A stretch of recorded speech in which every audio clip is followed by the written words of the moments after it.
Politics and the media. I think that this is one of the main reasons why we have such a disconnect between each other.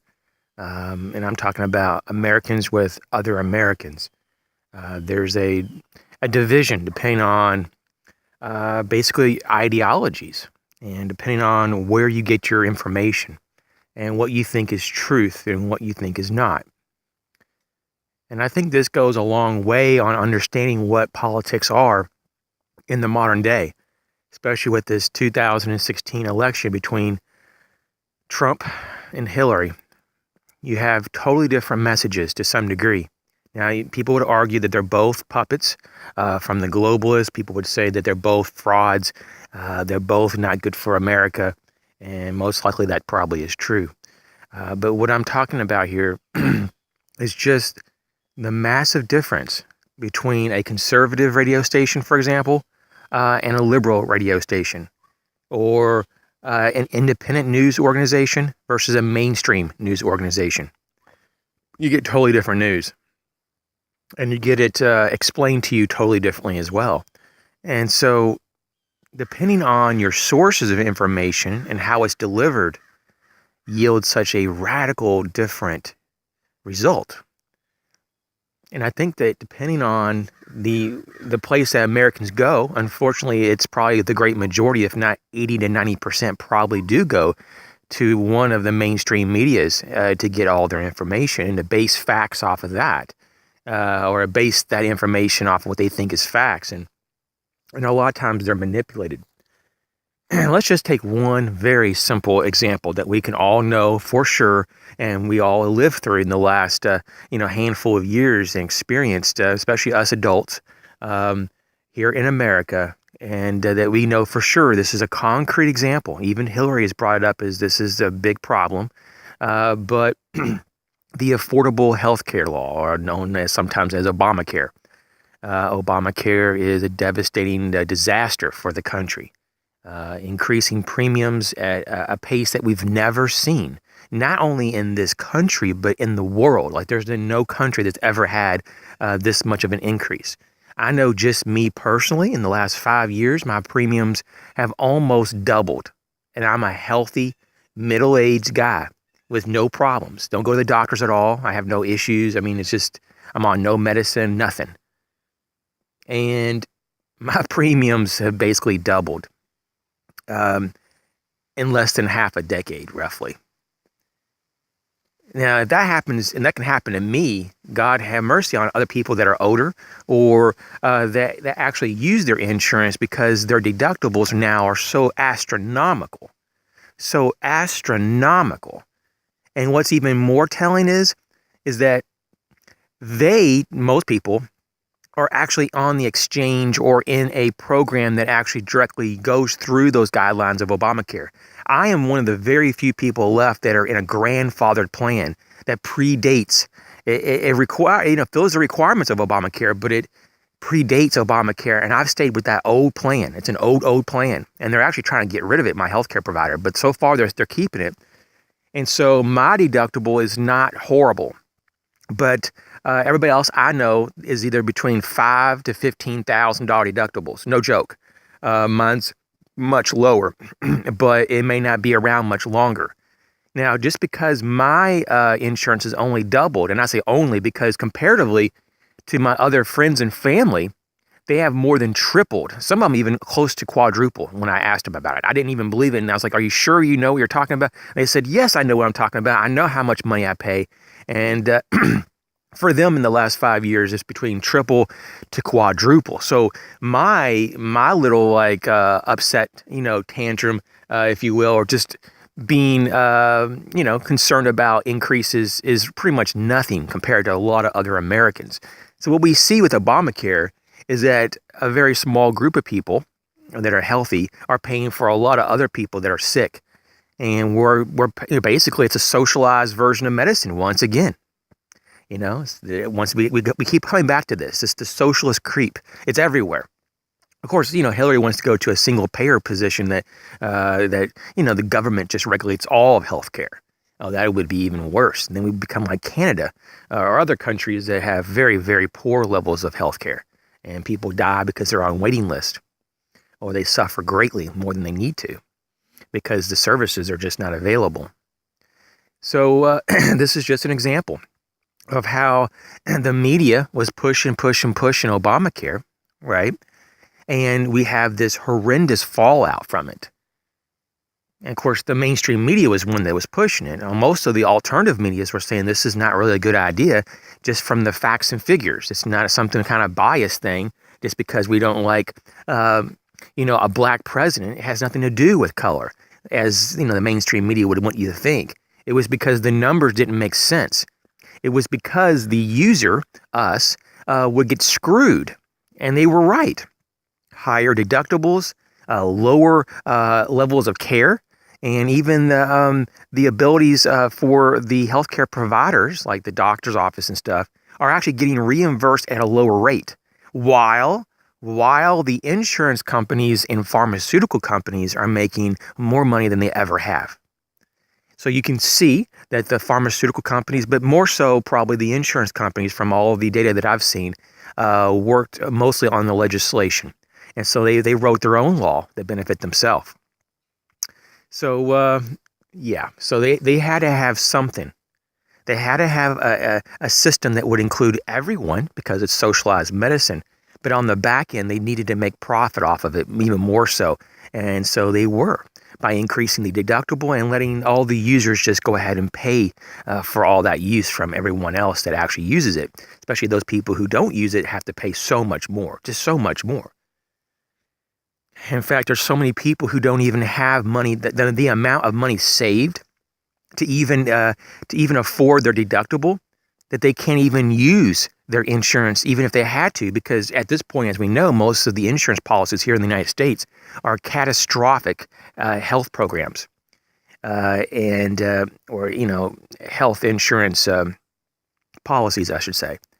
They're catastrophic. When you got anywhere from $5,000 to $15,000 deductibles, most people don't. They said the average American is lucky to have about $1,000 in savings.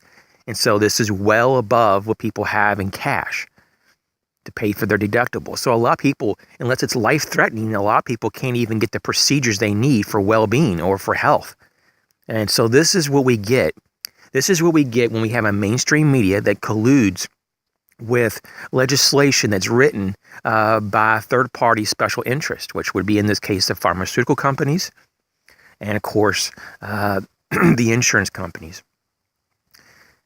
So how do we deal with media that is so biased and so liberal and so socialist? And how do we deal with them with politics? Because, we've already talked about this, and people from both sides, you can clearly see in the debates and commentary, very much so, the pre-commentary and post-commentary on mainstream media, that they're very, very left-sided. They're very much pro-Hillary, and anything they can throw to bash Trump, they will, and they do. And while I'm not a big fan of Trump, as you know, I don't like the guy at all, actually. He's really a Democrat. But at this particular point, the stance on the issues, at least what he says, is clearly better than Hillary's. Is that to say that he could flip-flop again, and when he's in office and change his mind and go back to how he was? It's possible. He's a wild card, guys. He's a wild card. He's very dangerous. But Hillary has been proven to be dangerous. She is a criminal, and we can go on, and we don't need to get all crazy and upset about it. It is what it is. So they're both extremely bad choices. The country is in crisis once again. This is no joke. I can't overemphasize how screwed the country is. Okay? We are witnessing the decline and collapse of the United States of America. We have Russia getting ready for war, possibly against us, possibly a nuclear war. We have lots of problems here. Monetary policies dictated by the Federal Reserve, which is obviously a collection of private central banks, mostly out of Europe, with great influence from the United Kingdom. We don't control our monetary policies at all. Okay? So we have horrible trade deals. We have borders that are wide open. Our FDA doesn't protect us against GMOs. and all kind of other crap, fluoride in our water, all kind of nasty shit that we deal with. And we wonder why we're sick. We wonder why we have epidemics of cancer. We wonder why we have all kind of criminal activity, because we don't have any standards anymore. America has fallen.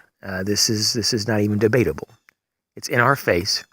And this is quite possibly, if you're a middle-aged person, and I'm talking about someone that's wide awake and can actually identify what's going on, they probably will very possibly see the end of America. Now, I'm not going to get into a lot of prophecies and different types of visions and things. Not from me. I don't have those, but there's a lot of people, as I probably have to explain, that I do have Native American in my blood. It's a very small percent, but I do have it. There are many tribes that their chief elders and other people, medicine men and various people of respect, they're having lots of visions. And they have had them for many years now about the end of America. Now, of course, this is up to you how far you want to go into this. And I'm not going to get into it very far at all, just mentioning it. But it's pretty much unified that their visions are pretty much the same. The America will be nuked. The Russians come from the east, the Chinese from the west coast, and they split the country in half, and they take over the land. And the few patriots will fight until their death. And at the end, there's a possibility of retaking our country after many, many years, possibly decades, of underground resistance. But it's going to be horrible. It's going to be a horrible, horrible thing.